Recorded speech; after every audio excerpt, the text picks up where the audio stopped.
Today, Open Source Security is talking to Paul Asadoorian, the principal security researcher at Eclypsium and host of Paul's Security Weekly, the OG security podcast. So I'm really excited to have Paul here. Welcome to the show, Paul. Josh, thank you so much for having me on the show. I've listened to the show a lot, and now I'm on it. I'm like honored. This is great, dude. I'm so excited. Fantastic. Okay, so Paul's here for, I think, a really fun reason. Is I was listening to Paul's Security Weekly. The show probably came out like a month ago now. I'm like way behind in my podcast backlog. But Paul and friends were talking about, I think it was an ESP32 vulnerability, specifically in some of the reference code they distributed.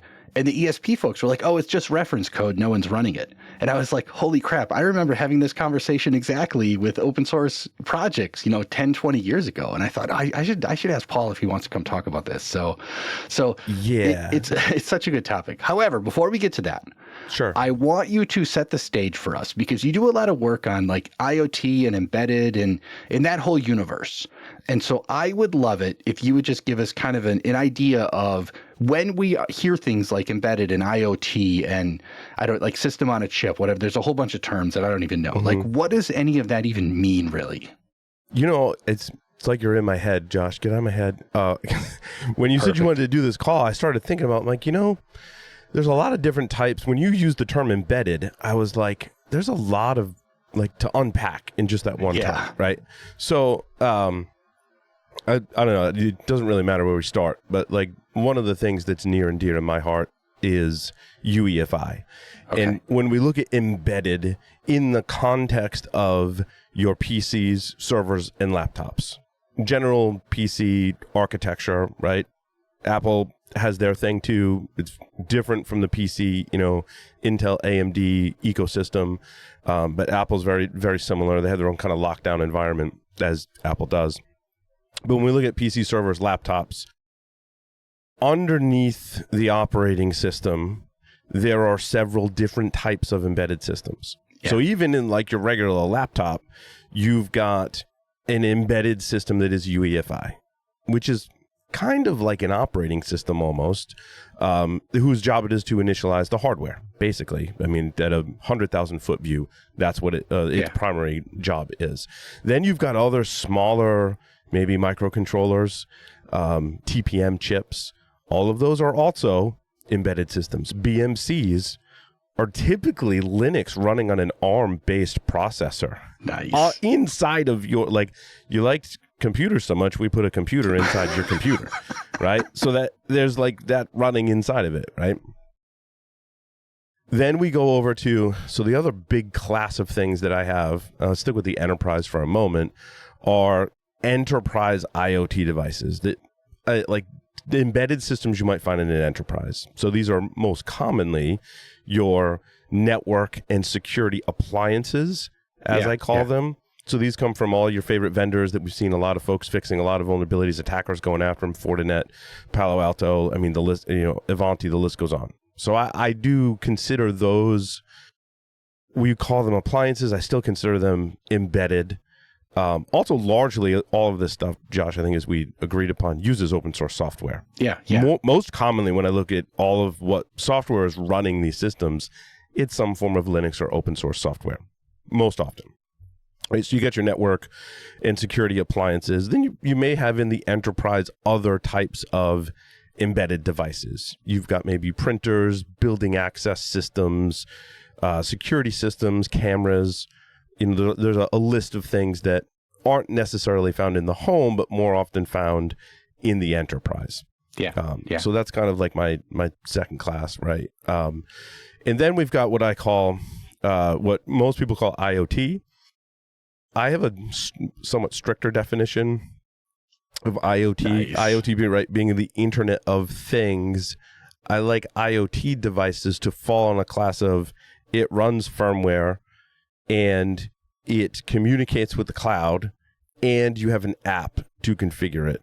That was why they came up, I believe, they came up with the term Internet of Things, because it speaks to, it's not just a firmware-based device, it has some connectivity to maybe a cloud system, sure, and you have an app that can control it. So you've got multiple points where security vulnerabilities could exist. Now, of course, largely IoT devices are running Linux under the covers and using open source software.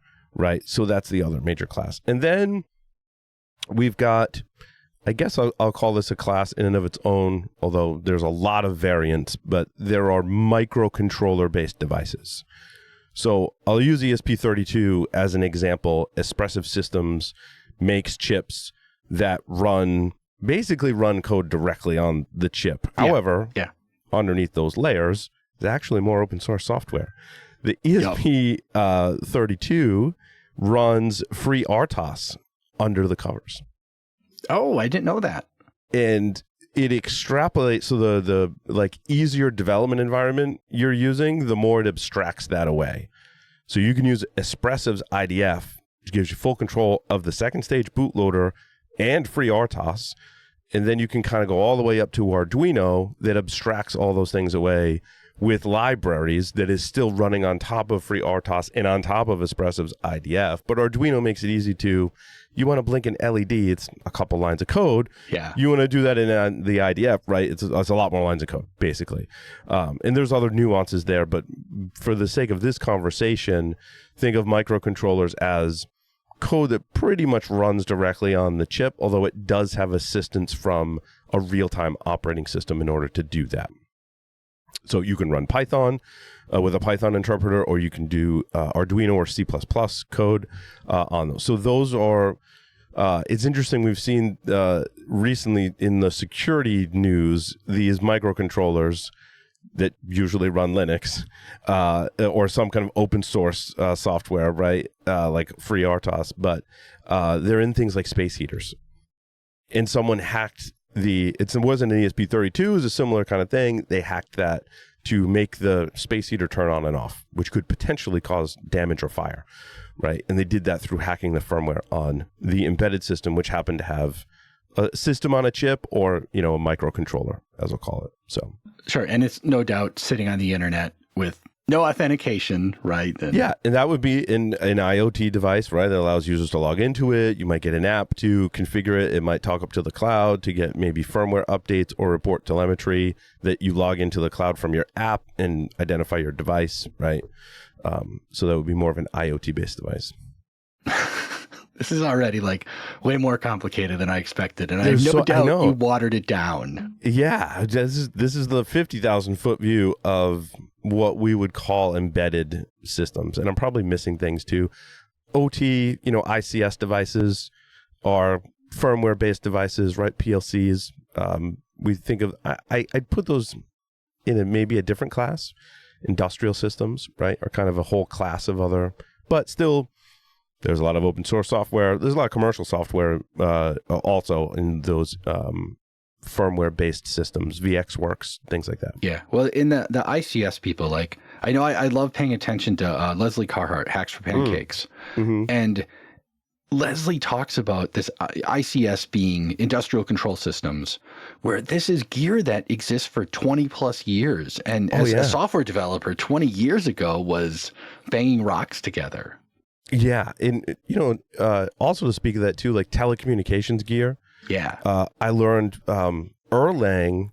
I believe one of the reasons it was created was for telecommunications gear, and the way it was described was like, let's say you have some telecom gear, and it's going to be like in a basement underneath a parking garage where no one really has access to it, and you just need a device that's going to run for 20 or 30 years. Use Erlang. That's what people say, right? Like that's pretty amazing. And Erlang just had that vulnerability in its SSH implementation that was a CVSS 10.0 remote code execution vulnerability. Yep. Oh man. Okay. Before we dive into some rat hole of embedded or IoT, I want to talk about I think it was a Bluetooth vulnerability you mentioned in ESP32s. And so set the stage for us and explain what that means, and then we'll go from there. Yeah, so largely you would write C++ code for your ESP32 device. And Espressif makes not only the development kit, but some example code. So reference implementations are the official, here's an example of how you would write the code to do this. In that example, EDK2 is the reference implementation for the UEFI specification. Largely, that's the starting point.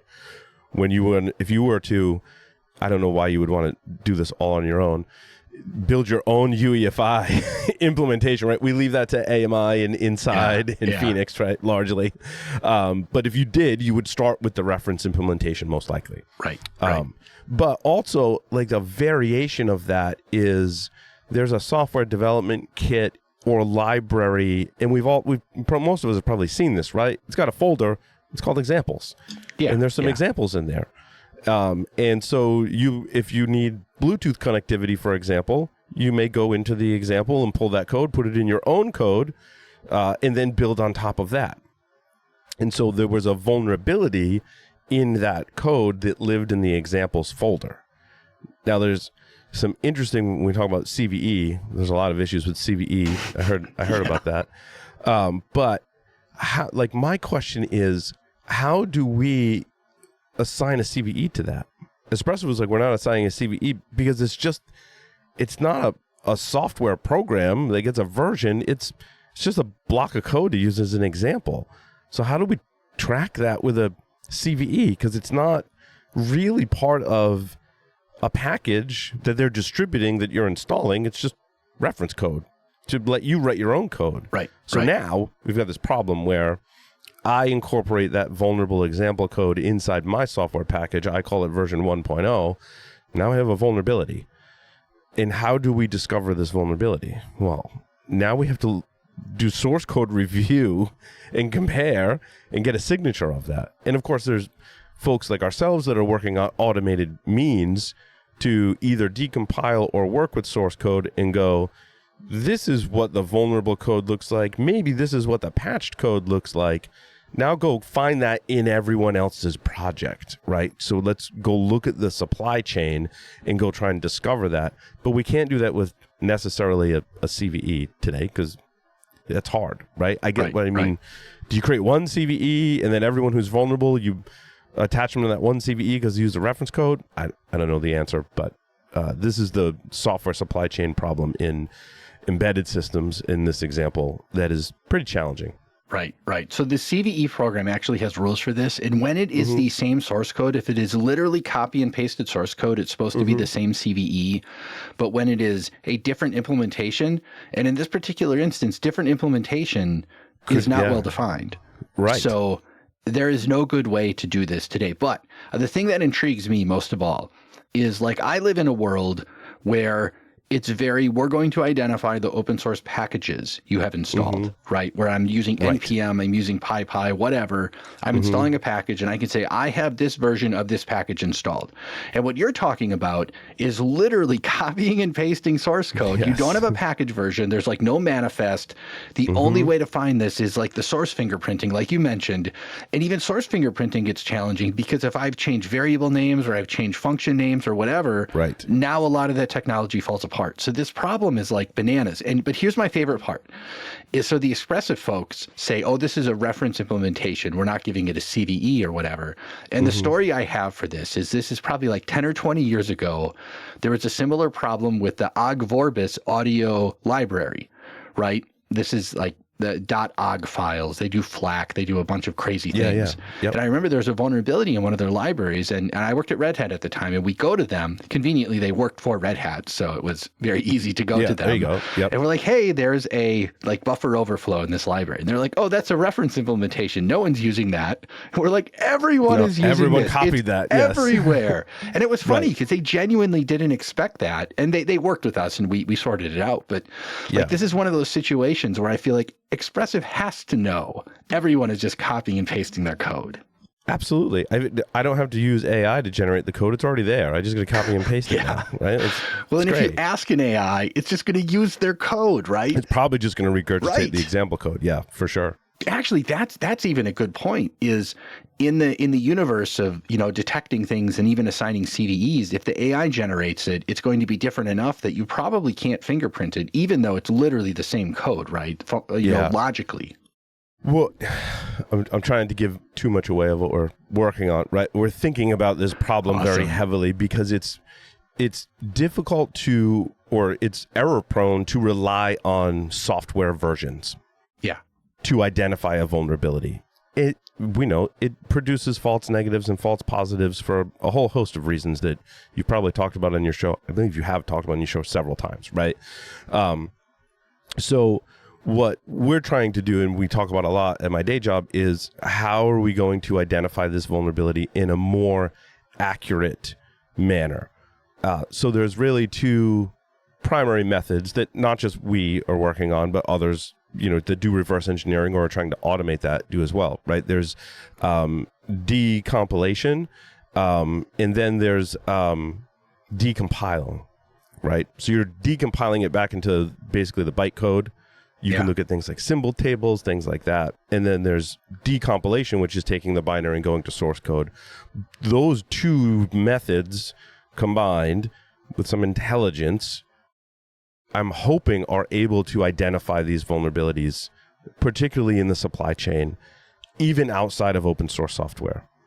Open source software is a little easier because as we saw with the Erlang vulnerability in the SSH that happened, you can do a patch diff based on the public Git repository. Sure.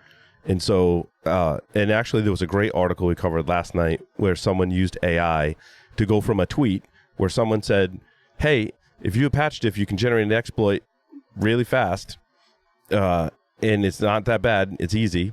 And someone said, hold my beer. I'm pretty sure that's what he said before he did this. Hold my beer, used AI. AI did the patch diff, found the vulnerability, and wrote an exploit. Excellent. And the author got it working with a little more prompting from AI technology. Sure. Had a working exploit in a record time. So why is that important? That's important because that's what the attackers are doing. Yes, for sure. There was an Avanti vulnerability where they were like, hey, this is a bug, and we're going to produce a patch for it. The threat actors also said, hold my beer, probably in a different language, and then did the patch diff and figured out what code was being fixed and developed an exploit for something that Avanti thought was a bug, not a vulnerability. Then they had to issue a CVE once we saw it in the wild. So discovering these vulnerabilities at this granular level is extremely important to keep pace with attackers, because attackers are preying upon this chaos that we're creating in vulnerability tracking right now, in vulnerability identification. So they're very, very, like, the accuracy the attackers have in going, well, I'm just going to reverse engineer this patch and create an exploit for it. And they understand that this vulnerability could maybe exist in different products if it's reused, right? And those things that are flying under the radar, they're difficult to track by version. As an attacker, that's where I would go after, right? Because they're so hard to find. Yeah, for sure. And I mean, I think that's an aspect that we like to hand wave away, right? Is there's always it's closed source, no one knows what happened. And the tools that exist today are completely insane. And then there's just also the fact that we do not expect attackers to be able to turn these things around in hours, right? It used to take weeks, months to put together some of these exploits, which is just, it's a whole new universe now. Yeah. In some platforms, it still does take time. If you're a threat actor and you're going after an Apple product, iOS, as an example, that you have to find usually you have to find multiple vulnerabilities and write multiple exploits in order to achieve success. And those take longer and carry a much higher price tag if you're selling them, right? Yeah. But when we come back to embedded systems, as we've established, embedded systems are largely based on Linux and open source technologies, and largely do not implement the same security controls that even your Android or especially your iOS iPhone implements, right? There's no real sandboxing I've seen. There's no address space layout randomization, ASLR. Typically, a lot of those things are missing. In addition to, there's no EDR that you can put on these systems. That's true. All right. What is EDR for anyone who doesn't know? So endpoint detection and response. So anti-malware, antivirus. Yeah. If you go, I want to put that on my space heater or on my whatever big name insert, big vendor here, VPN appliance, switch, or router, they go like, no, we're just giving you this box, like, don't look inside of it. You're not allowed to look inside of it. Only we can look inside of it. You can't look inside of it, but we can. And that's cool for them. That's how they roll.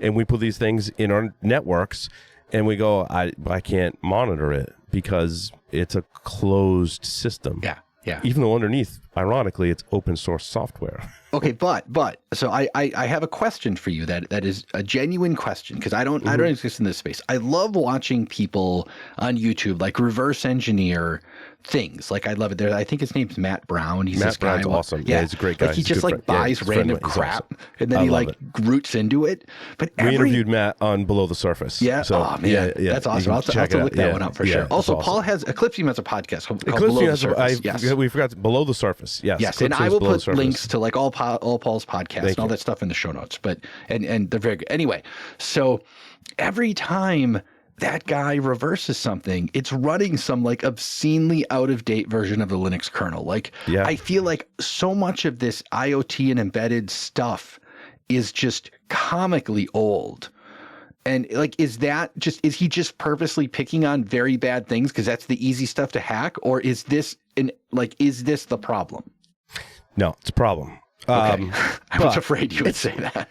It's not a big of a problem as you might think. My theory as to why we get older Linux kernels, I have several different thoughts on that. One is, I believe that when you are procuring to build an IoT-based device, you put hardware on the board, and then that may come from different suppliers. Some of those suppliers may give you a proprietary software in the form of a binary. A reference implementation? Yes, it probably came from some reference implementation, but that binary was compiled against a specific Linux kernel. And it's whatever one they got working years ago, probably. And they keep reselling it. And therefore, on your device, you're now stuck in Linux kernel 2 or 4, some older version of the Linux kernel, because the other components from your suppliers require that kernel. Also, I believe that once someone gets a kernel working on one of these devices, I mean, you and I, many listening, have done software integration work, tried to get things work, right? It's a pain in the butt to get things working. And so once they have it working with a Linux kernel version, they don't want to upgrade that, because now all the other software might have to change. They do regression testing, like everything would need to change. And they're selling this device at a very low cost. So adding that additional cost of, well, now I have to redo the entire firmware package just to update the kernel, usually doesn't happen. That's fair. And so, but the reason why it's not as huge of a deal as one might think is typically those kernel vulnerabilities are local vulnerabilities, local privilege escalation vulnerabilities. And an attacker would need to leverage something to remotely access, exploit a vulnerability, needs to reach something that's running as a service and listening on a socket. And once they get that, there's so many different, they may get root just by doing that, because the web server might be running as root. And if there's a command injection, you're already root. So the fact that there's, 247 Linux kernel vulnerabilities, of which 5% of those have exploits available, doesn't matter to me as an attacker at all. I don't care. Yeah. Whatever. I mean, in certain circumstances, they might choose that path. I think it's super rare, because even, finding command injection and authentication bypass and privilege escalation on these devices, there's just many ways to do that without relying on a lot of these local exploits, particularly the kernel. Yeah, I feel like I heard you talk about, I think it was D-Link had their web server just running as root, and they had command injection. Many of them do. Yep. Many of them do. We're done. Yep. And that's all you need. Yep. Which is, oh man, I get it though, right? I mean, I remember, especially when I worked with like bare metal servers, we would get something working and it was like, nobody touch this. Don't touch it, under right? any circumstances. Yeah. So I get it. Like it's human nature. Okay. All right. So I want to touch on one other point before we kind of land this airplane. And it's, you were mentioning a while back about, kind of decompiling binaries, trying to figure out what's in them. And I think there's a really interesting angle, especially when you're working with compiled code. When I install like a Python package or I install an NPM, all the code is all there. And so a vulnerability, even if I'm not using the function, the vulnerability is technically on disk, right? And so you get in that situation where people say, oh, but someday we might use it or whatever. Attackers can sometimes get at that code, and there's all these stories. Yep. Like when we're talking about this compiled software, like if you don't use particular functions, the compiler just doesn't compile them. So like that malicious code, or not malicious, but the the buggy code just might not be in the binary at all. And so this is one of the additional challenges where you get the false positive aspect is you can say, oh, you use this library, but you might not have the code in your binary. And so like this feels like the kind of thing you're trying to do is to start tying like this part of the binary is this part of the code. Is that correct? Yeah, I believe that you're underscoring the importance from the vendor supplier angle where you're creating this software, the importance of using software composition analysis, but going deeper than just the library version number. Yeah. And many solutions do, from what I understand. If they don't, you should be able to identify a vulnerability. You should be able to do, sometimes it comes in the form of patch diffs, right? So I'm running this version of open source software. I do have the vulnerability, but I'm not going to update it. I'm just going to apply the patch. Yeah. And then recompile and produce a new version of firmware. Well, now we have to track that, right? Now we have to communicate not only which versions of software we have and what we updated from and to, but what patches we might have backported into our platform. And so I believe in some of the SBOM standards, there is a facility for that, but it still requires some manual work. The good vendors, believe it or not, I can't talk public about who the vendor is yet, but there are folks doing this level of granularity. And upon customer request, we'll produce an SBOM that includes, by the way, we applied backported these patches that squashed these CVEs. And so you can get a complete manifest from the good companies that are paying attention. They're producing firmware that's using kernel version 6 dot something, not 2 dot something.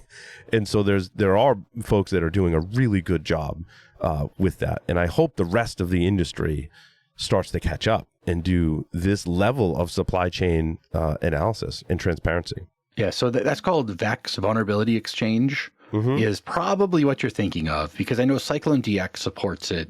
I don't think SPDX has it built in yet for SBOMs. And there's just things like the OpenVex format. There's CSAF supports this, where there's all these standards are starting to incorporate. And the idea is, as a vendor, like if I backport the fix or I'm not using the code, or there's a bunch of states, I don't remember them all. It's funny because my name is on the VEX standard because I was there. I helped write it. Now I don't remember so much of it. Like it just fell out of my head. I asked Alan Friedman this very same question. He's like, yes, you can, but he didn't get into like the details. He's like, there are facilities to do it. Yeah, so it's good to hear that both of you are saying the same same thing that it can be done. And so and Alan ran the group at CISA that put all this together. Yeah. And then some other folks kind of ran with it and made it useful, which is great. And the idea being, as a vendor, I could say, like, I'm not vulnerable for this reason. And it's machine readable, so it can be applied magically in your source composition system or whatever it is you're using. Right. And it's a nice way, because in fact, I remember I got involved in VEX because I was at Elastic actually, and we would have customers email me constantly. I get like 10 of these a day saying, I scanned your software, and it was Jackson data bind was in Elasticsearch, but we weren't using any of the polymorphic deserialization, which was just like a tire fire of security. And so it's like, we're not vulnerable to any of this stuff. And I got so sick of doing it. And one day I heard about VEX. I'm like, holy crap, like this is what I need. I need exactly this thing. Right. And it was very funny too, because when I showed up, like they had done all this work and, defining terms and things. I'm like, oh, you use the exact same terms I use when I reply to my customers. This is very amusing to me. Nice. That's how it works, right? So anyway, okay. So we're kind of drawn to the end here, Paul. And we've covered a lot of ground. In 30 minutes, we have covered a lot of ground. I know, it's pretty bananas. And we'll have you back someday to maybe talk about this more. But I guess, let's just close it with, take the floor and tell us the things you think we need to know in this space that can help, in context of, developing more securely, using it more securely, kind of what can we do even? It feels hopeless sometimes. Yeah, I think the first step is SBOMs would be a big ask, right? But I want to see both hardware and software SBOMs become a standard thing that come along with whatever device that you're purchasing. I don't believe we should have to do what Matt Brown does to validate that a platform is secure, right? And we do this too. I've done some of it, right? You're pulling the chip, you're heating up the chip, you're pulling it off the board, you're putting it in a SPI flash reader, you're reading the SPI flash to get a dump of the firmware, you're using EMBA to expand or unblob, right, to expand and then analyze the firmware, and then you're discovering vulnerabilities, you're looking at what software is installed. Vendors could save us a lot of work, and we still need to validate it, of course, but if whatever maybe I'm buying a big appliance, maybe I'm buying an Android TV box, maybe I'm getting a phone, whatever it is, if it comes with a hardware and software SBOM that says this is the hardware that's on the covers, this is the software, this is the firmware, that's a huge step. Now that allows us to do a great job of evaluating whether or not this device can preserve its integrity in the wild, basically. Right now, we get these boxes that have stickers that say, don't void the warranty, don't look inside, and just trust us. It's secure. And no, I don't trust you at all that it's secure, because I lift the covers on these devices and it's not. And I want to know what level of that. You know, when I get a device from a big vendor, I want to know which security controls did you implement in UEFI. A lot of these appliances are just PC-based hardware. Like, did you implement the security controls that are available or not? I need to know that. Are they configured correctly? I need to know that too. And that should help us make purchasing decisions, but it's not happening today, right? We're just getting these devices, and then we're going, oh, I got to patch again this week. And good Lord, if you don't patch fast enough, attackers are exploiting your infrastructure. Because I can't take it off the internet. It's an SSL VPN. It has to be exposed to the internet. So that would be my big ask, is to get us to the point of embracing these various bills of materials so we know something about the platform that we're procuring. Yeah.